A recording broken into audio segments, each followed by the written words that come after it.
అభివృద్ధి సంక్షేమాన్ని సమన్వయం చేస్తూ గ్రామాల సర్వతోముఖాభివృద్ధి లక్ష్యంగా కూటమి ప్రభుత్వం ముందుకు సాగుతోందని మంత్రి ఆనం రామనారాయణ రెడ్డి స్పష్టం చేశారు.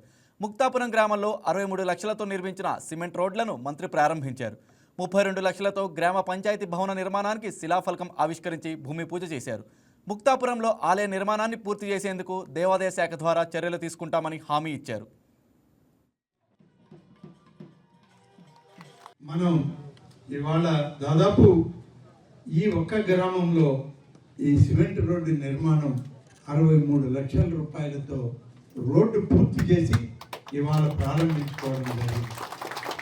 63 లక్షలతో తయారు చేసినటువంటి సిమెంట్ రోడ్డుని ప్రారంభించాం.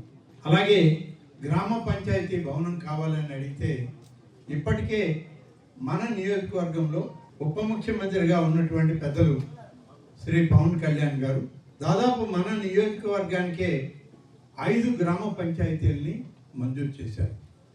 ఇంకొకటి కావాలి మాకని చెప్పి అడిగి, ఇంకొకటి కాదు 2 చేజర్ల మండలంలో ఒకటి, ఇక్కడ ఒకటి, ఈ 2 పంచాయతీ భవనాలు కావాలని అడిగితే వారు పని మొదలు పెట్టండి, నేను మంజూరు ఇస్తున్నానని చెప్పి పవన్ కళ్యాణ్ గారు కూడా నిధులు మంజూరు చేయడం జరిగింది. 632 లక్షలతో ఈ యొక్క గ్రామ పంచాయతీ భవనం మంజూరైంది. అది ఇప్పుడు శంకుస్థాపన చేశాం. మరొక 6-7 మాసాల్లో ఆ భవనం పూర్తి చేసుకుని మళ్ళీ ప్రారంభం కార్యక్రమానికి మళ్ళీ మన గ్రామంలో మంచి కార్యక్రమాన్ని చేసుకుంటామని చెప్పి నేను మీకు మనం చేస్తున్నాను. నెల్లూరు బాంబే రోడ్డు నుంచి ఆర్ఎండ్బి రోడ్డు అన్నారెడ్డిపాళెం వరకు 2,55 లక్షల రూపాయలతో మంజూరు చేశాం. పనులు మొదలుపెట్టారు, పనులు జరుగుతూ ఉన్నాయి. త్వరితగతిన ఆ పనులు పూర్తి చేయించి ఆ రోడ్డు ప్రారంభం కూడా త్వరలోనే చేస్తామని చెప్పి ఈ సందర్భంగా మనం చేస్తూ ఉన్నాం. 2 కార్యక్రమాలు ఉన్నాయి, రోడ్లకు సంబంధించి, డ్రైన్లకు సంబంధించి.